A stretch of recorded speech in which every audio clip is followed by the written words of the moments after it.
Assalamualaikum warahmatullahi wabarakatuh. Baiklah, yang terhormat Ibu Penguji dan Ibu Pembimbing seminar proposal skripsi saya, Iva Nora Natalia, semester 7, Tadris Kimia IAIN Batu Sangkar, dengan judul proposal yaitu pengembangan lembaga kerja siswa berbasis inquiry dan metakognisi pada materi koloid di SMA atau MA. Adapun latar belakang masalah dalam penelitian ini adalah belajar adalah suatu upaya yang dilakukan seseorang untuk mencapai perubahan tingkah laku sebagai hasil dari pengamatannya sendiri dalam berinteraksi dengan lingkungannya. Belajar dapat dilakukan dengan cara berbeda, ada dengan cara melihat, mencari, dan menemukan. Dengan demikian, belajar akan mengalami pertumbuhan dan perubahan baik secara psikologis maupun secara fisik. Proses pembelajaran terdiri dari 3 tahap, yaitu tahap informasi, pembentukan, dan evaluasi. Tahap informasi adalah proses penjelasan, penguraian struktur pengetahuan, keterampilan, dan sikap. Tahap pembentukan adalah proses transisi atau pemindahan yang telah ada pada peserta didik. Sedangkan evaluasi atau pembelajaran adalah suatu proses interaksi antara pendidik dan peserta didik serta sumber belajar dalam suatu lingkungan belajar. Pembelajaran merupakan kombinasi dari unsur manusia, material fasilitas, prosedur, dan pelengkap yang mempunyai pengaruh paling besar terhadap pencapaian tujuan pembelajaran yang dikembangkan. Salah satu tujuan pembelajaran yang harus dicapai dalam proses pembelajaran, khususnya pembelajaran kimia, adalah bagaimana seorang peserta didik dapat memahami konsep pembelajaran kimia yang telah diajarkan dan dapat diterapkan melalui keterampilan dan sikap dalam kehidupan sehari-hari. Kimia adalah ilmu yang mempelajari tentang gejala alam yang berhubungan dengan komposisi, struktur, perubahan, dinamika, zat energetika, penalaran, dan kemampuan. Oleh karena itu, dalam proses pembelajaran, seorang pendidik harus mampu memberikan pembelajaran yang interaktif, sehingga dalam proses pembelajaran, peserta didik dapat mengembangkan pengetahuan yang dimilikinya dalam pembelajaran kimia. Berdasarkan hasil wawancara dengan guru kimia kelas 11 MIA di Mandua Tanah Datar, peneliti memperoleh informasi terkait dengan bagaimana pelaksanaan proses pembelajaran kimia. Informasi yang peneliti dapatkan terdiri dari beberapa aspek, baik yang berkaitan dengan bahan ajar, metode pembelajaran, dan model pembelajaran. Jika dilihat dari bahan ajar, guru mata pembelajaran kimia di sekolah menggunakan modul dan LKS. Guru kimia di sekolah menggunakan LKS, ada yang dirancang dan ada juga LKS tradisional atau LKS yang dibeli. Dalam pembelajaran, ketika guru memberikan pertanyaan hanya didominasi oleh peserta didik yang berkemampuan tinggi, sehingga pada saat pembelajaran berlangsung, sebagian siswa kurang memperhatikan guru. Dan juga guru kimia dalam pembelajaran untuk mencapai kompetensi dasar di kurikulum 2013 yang berkaitan dengan metakognisi belum dilakukan oleh guru. Bahkan, guru kimia tersebut tidak mengetahui apa yang dimaksud dengan metakognisi tersebut. Berdasarkan hasil observasi, peneliti juga melihat bahwa nilai peserta didik masih jauh dari kriteria ketuntasan minimal atau KKM, yang mana dapat dilihat pada tabel 1.1 nilai peserta didik kelas 11 MIA Mandua Tanah Datar. Berdasarkan tabel di atas, dapat dilihat bahwa hasil belajar kimia sebagian peserta didik masih rendah, karena sebagian peserta didik masih memperoleh nilai di bawah KKM yang telah ditentukan di sekolah, yaitu 80. Hal ini menunjukkan bahwa siswa kelas 11 MIA di Mandua Tanah Datar hanya sebagian siswa yang menguasai dan memahami materi yang diajarkan oleh guru. Hasil belajar peserta didik yang rendah salah satu penyebab karena kurang kreatifannya guru atau memberikan motivasi kepada peserta didik dalam proses pembelajaran kimia. Menurut pandangan guru kimia, dalam proses pembelajaran, kurangnya motivasi dari dalam diri dan juga rendahnya sikap ilmiah dari peserta didik tersebut. Hal ini disampaikan guru kimia bahwa meskipun tinggi nilai dari peserta didik, tetapi bukan hasil usahanya sendiri dalam belajar, maka apa gunanya nilai tinggi jika tidak ada sikap kejujuran, tanggung jawab, kedisiplinan, dan ketelitian dalam belajar peserta didik tersebut. Melihat dari kondisi ini, pendidik membutuhkan sebuah bahan ajar yang dapat membantu proses pembelajaran dan meningkatkan motivasi serta sikap ilmiah dari peserta didik tersebut. Bahan ajar adalah seperangkat materi pembelajaran yang disusun secara sistematis dan utuh dari kompetensi yang akan dikuasai siswa dan digunakan dalam proses pembelajaran dengan tujuan perencanaan, penelaahan, implementasi pembelajaran. Bahan ajar sangat penting dalam proses pembelajaran. Manfaat bahan ajar bagi pendidik adalah meningkatkan pembelajaran menjadi lebih efektif dan interaktif untuk mengarahkan semua aktivitas peserta didik, sekaligus sebagai substansi kompetensi yang seharusnya diajarkan kepada peserta didik. Sedangkan bagi peserta didik, bahan ajar berguna untuk membantu potensi agar belajar mandiri, sebagai pedoman yang mengarahkan aktivitasnya dalam proses pembelajaran dan merupakan substansi kompetensi yang seharusnya dipelajari. Dan bahan ajar juga bertujuan untuk mengembangkan dan meningkatkan kemampuan afektif, kognitif, dan psikomotor peserta didik. Bahan ajar ada yang berupa modul, handout, dan lembar kerja siswa.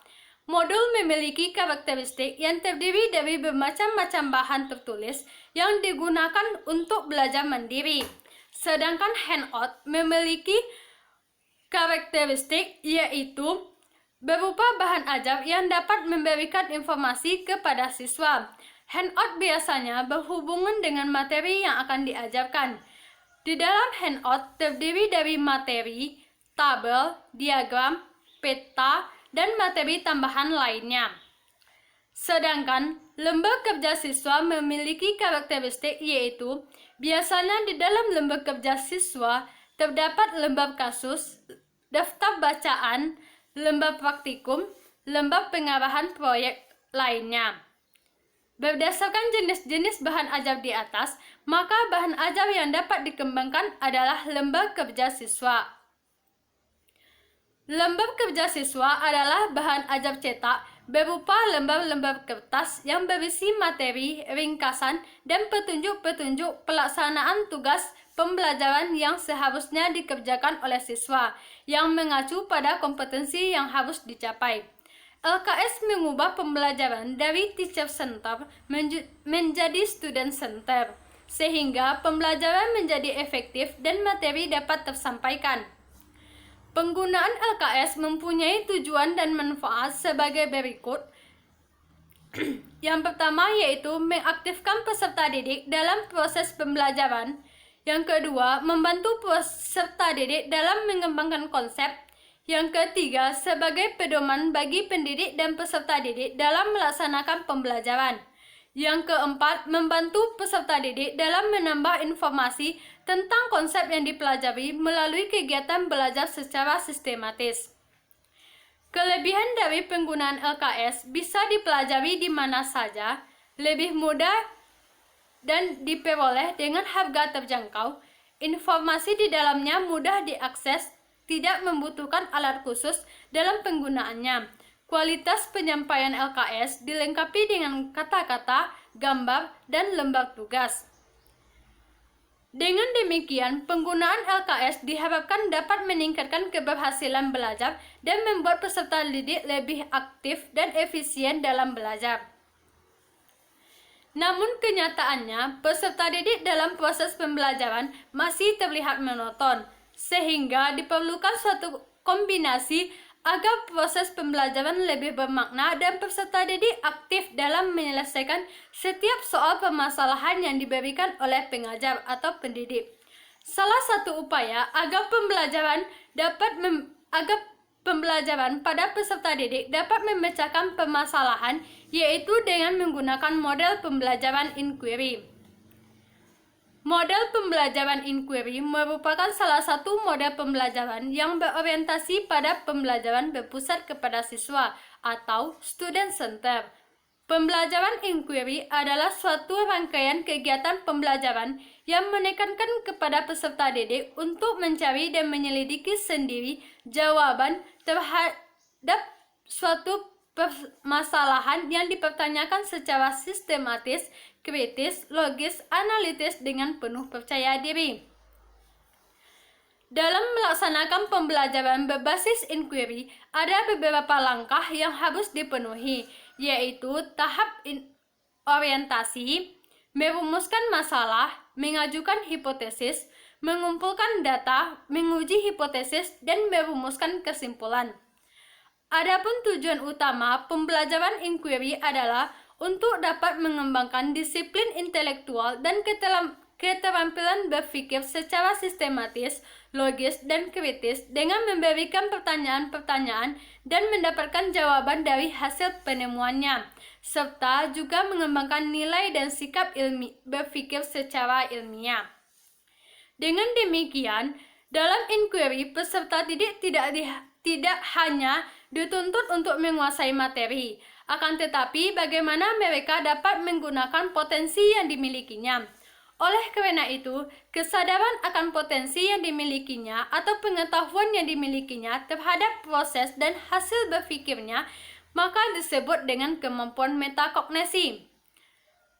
Metakognisi adalah suatu pengetahuan, kesadaran, dan kontrol seseorang terhadap proses dan hasil berpikirnya. Metakognisi juga diartikan sebagai proses berpikir tentang berpikirnya sendiri atau teach about teach. Metakognisi sangat penting dalam proses pembelajaran. Hal ini dikarenakan metakognisi digunakan untuk mengarahkan peserta didik agar dapat menemukan sendiri konsep dari suatu fakta. Pembelajaran yang disusun dengan metakognisi akan menumbuhkan kesadaran dan pengetahuan peserta didik terhadap proses dan hasil berpikir peserta didik tersebut. Kelebihan metakognisi yaitu dapat mengembangkan suatu rencana pembelajaran, dapat mengidentifikasi kelebihan dan kekurangan yang ada di dalam diri peserta didik, dapat mengevaluasi hasil belajarnya, dan dapat menentukan strategi yang cocok dalam proses pembelajaran. Metakognisi sangat penting dalam aspek pengetahuan, proses kognitif seseorang dalam belajar dan berpikir, sehingga proses pembelajaran yang dilakukan lebih efektif dan efisien. Dalam proses pembelajaran, bahan ajar yang digunakan berupa lembar kerja berbasis inquiry dan metakognisi dapat membantu peserta didik dan pendidik dalam aktivitas belajar. Bahan ajar ini dikembangkan agar tujuan pembelajaran pada kompetensi inti yang diterapkan pada kurikulum 2013 dapat tercapai, di mana peserta didik dapat memahami, menerapkan, menganalisis pengetahuan faktual, konseptual, prosedural, dan metakognisi. Berdasarkan kompetensi inti tersebut, maka kompetensi metakognisi merupakan salah satu tujuan dalam implementasi kurikulum 2013. Metakognisi berkaitan dengan pengetahuan tentang bagaimana memahami diri sendiri. Metakognisi mencakup dua komponen, yaitu pengetahuan metakognisi dan regulasi atau pengalaman metakognisi, di mana untuk pengetahuan metakognisi terdiri dari pengetahuan deklaratif, pengetahuan prosedural, dan pengetahuan kondisional. Sedangkan untuk pengalaman metakognisi terdiri dari keterampilan perencanaan, monitoring, evaluasi, dan memprediksi. Lembar kerja siswa berbasis inquiry dan metakognisi yang dikembangkan ini dimuat dengan memenuhi kebutuhan kurikulum 2013, yang mana terdiri dari beberapa unsur. Yang pertama yaitu judul, yang kedua kompetensi dasar yang akan dicapai, yang ketiga materi pembelajaran, yang keempat peralatan atau bahan yang diperlukan untuk menyelesaikan tugas, yang kelima langkah kerja, yang keenam adalah tugas-tugas yang memuat indikator metakognisi peserta didik. LKS berbasis metakognisi bisa meningkatkan kemampuan berpikir siswa. Pembelajaran lebih menarik, minat dan kualitas belajar dapat ditingkatkan. Proses belajar dan mengajar dapat dilakukan di mana dan kapan saja. Dengan adanya lembar kerja siswa berbasis inquiry ini, diharapkan peserta didik dapat menyampaikan pengetahuan awal untuk mengukur seberapa besar kemampuan mereka terhadap materi yang dikuasai, sehingga mereka juga dapat menentukan cara yang tepat dalam memahami materi dan dapat membantu perkembangan pemahaman materi pada peserta didik tersebut. Kemampuan metakognisi ini sangat berpengaruh pada hasil belajar dan prestasi peserta didik. Hal ini terlihat dari penelitian Rudy Aswandi pada tahun 2018 yang menyatakan bahwa peserta didik di kelas eksperimen memiliki kemampuan metakognisi lebih tinggi dibandingkan dengan kelas kontrol. Hal ini membuktikan bahwa Produk LKS berbasis inquiry terbimbing efektif untuk meningkatkan metakognisi siswa dalam pembelajaran fisika tentang gerak harmonik sederhana.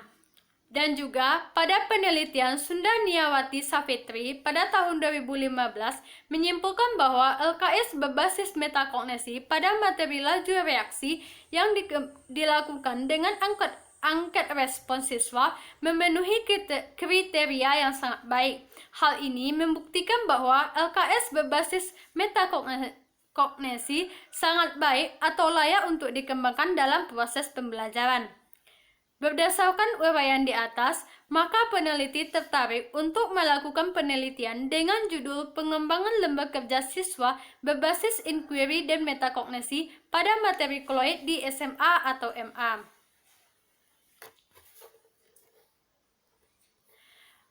Tujuan penelitian. Adapun tujuan penelitian dalam penelitian ini yaitu untuk mengetahui validitas lembar kerja siswa berbasis inquiry dan metakognisi pada materi koloid di SMA atau MA. Yang kedua, untuk mengetahui praktikalitas lembar kerja siswa berbasis inquiry dan metakognisi pada materi koloid di SMA atau MA. Selanjutnya yaitu spesifikasi produk yang diharapkan dalam penelitian ini yaitu yang pertama, lembar kerja siswa berbasis inquiry dan metakognisi pada materi koloid di SMA atau MA. Yang kedua, di dalam lembar kerja siswa mencakup komponen-komponen yang terdiri dari 3 bagian, yaitu bagian pendahuluan, bagian isi, dan bagian penutup. Di mana dalam bagian pendahuluan terdiri dari cover luar, cover dalam, kata pengantar, daftar isi, lembar KIKD, indikator yang akan dicapai, dan petunjuk umum penggunaan LKS. Pada bagian isi terdapat materi pembelajaran yaitu materi koloid, di mana di dalam penyajian materi koloid ini disajikan dengan langkah-langkah inquiry. Dan juga di dalam bagian isi ini terdapat latihan mandiri, di mana latihan mandiri ini disajikan untuk mengetahui metakognisi dari peserta didik tersebut, di mana di dalam latihan mandiri ini dimuat dengan pertanyaan-pertanyaan metakognisi yang artinya mempertanyakan kepada diri peserta didik tersebut terhadap materi pembelajaran. Bagian yang penutup yaitu terdiri dari daftar pustaka, cover belakang yang dilengkapi dengan biodata penulis.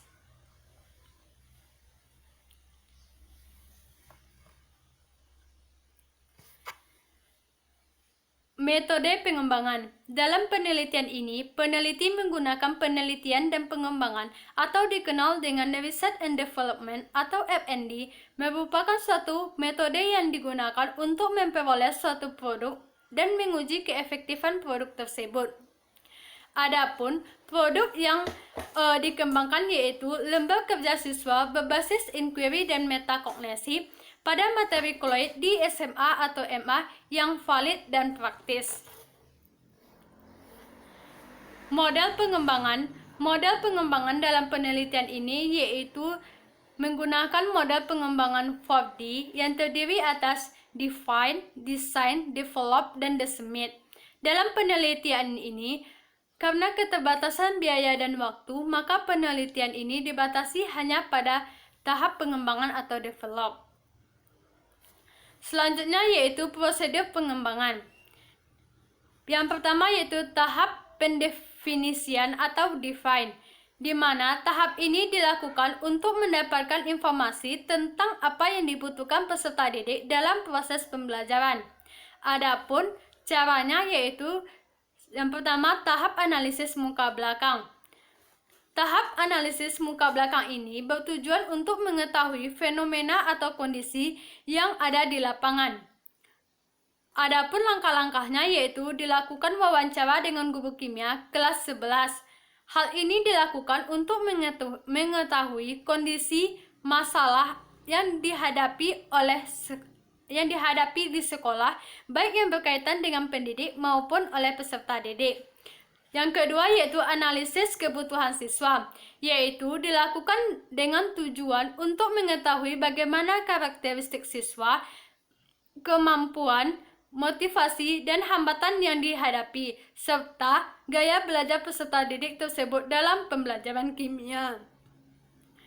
Yang kedua yaitu tahap analisis literatur, yaitu dilakukan untuk mengetahui format LKS yang akan dikembangkan, agar LKS yang dirancang sesuai, mudah, dan baik digunakan bagi peserta didik dalam proses pembelajaran kimia. Yang ketiga yaitu tahap analisis tujuan pembelajaran, yaitu hal ini bertujuan untuk mengetahui ketercapaian kompetensi dasar dan tujuan pembelajaran yang dapat dikembangkan melalui indikator yang telah dibuat. Yang kedua yaitu tahap perancangan atau desain, yaitu bertujuan untuk menyiapkan bahan ajar yang akan dirancang. Adapun langkah-langkahnya yaitu pemilihan bahan ajar. Bahan ajar yang digunakan harus sesuai dengan tujuan untuk menghasilkan produk sebagai alat penyampaian materi pembelajaran yang dapat menghasilkan kompetensi belajar peserta didik. Dalam bahan ajar yang digunakan yaitu lembar kerja siswa atau LKS.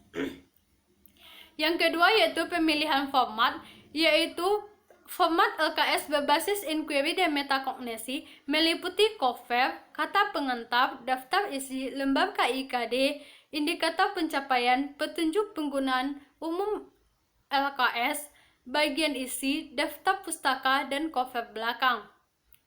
Rancangan awal penyusunan LKS ini terdapat cover dan judul LKS yang menggambarkan materi yang akan dibahas dalam LKS dan menentukan kompetensi inti dan kompetensi dasar. Yang ketiga yaitu tahap pengembangan atau develop, di mana tahap terdiri dari dua tahap, yaitu yang pertama tahap validitas. Validitas dilakukan untuk menghasilkan produk yang dikembangkan berupa LKS berbasis inquiry dan metakognisi telah valid berdasarkan pendapat pakar. Yang kedua yaitu tahap praktikalitas. Tahap ini dilakukan untuk mengetahui atau melihat kepraktikalitasan atau keterpakaian produk LKS yang telah dirancang. Tahap praktikalitas ini dilakukan dengan pengisian angket respon oleh siswa.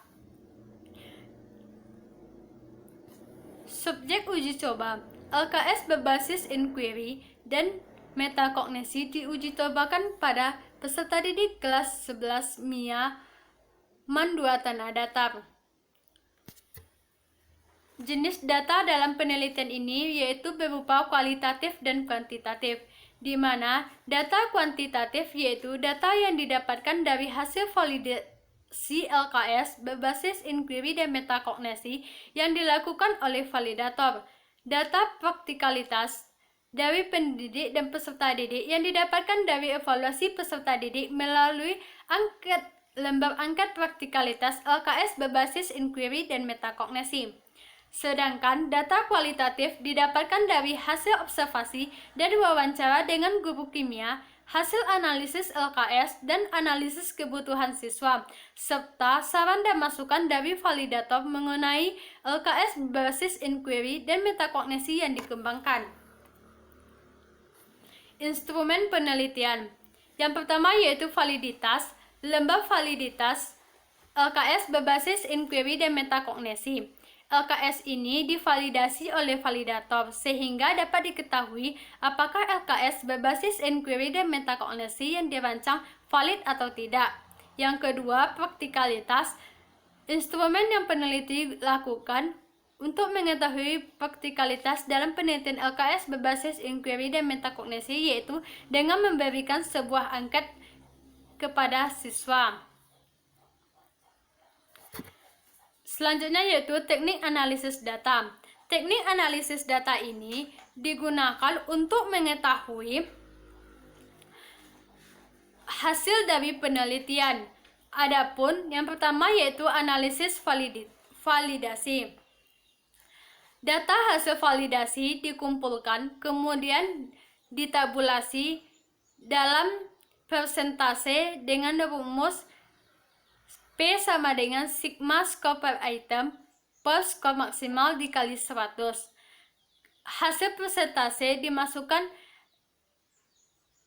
persentase dikategorikan dalam rank persentase, yaitu jika 0 sampai 20 tidak valid, 21 sampai 40 kurang valid, 41 sampai 60 cukup valid, 61 sampai 80 valid, 81 sampai 100 sangat valid.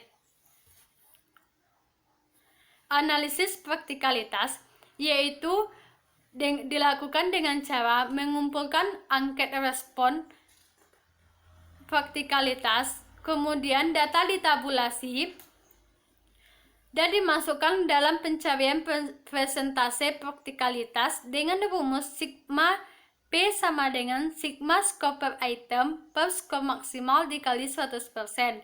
Hasil persentase yang didapatkan dikategorikan dalam rank persentase praktikalitas yaitu 0 sampai 20 tidak praktis, 21 sampai 40 kurang praktis, 41 sampai 60 cukup praktis, 61 sampai 80 praktis, 81 sampai 100 sangat praktis. Suatu produk dikatakan praktis apabila produk tersebut dapat digunakan. Baiklah, hanya sekian presentasi seminar proposal saya. Jika ada kata dan salah, saya mohon maaf. Wabillahi taufiq wa hidayah. Wassalamualaikum warahmatullahi wabarakatuh.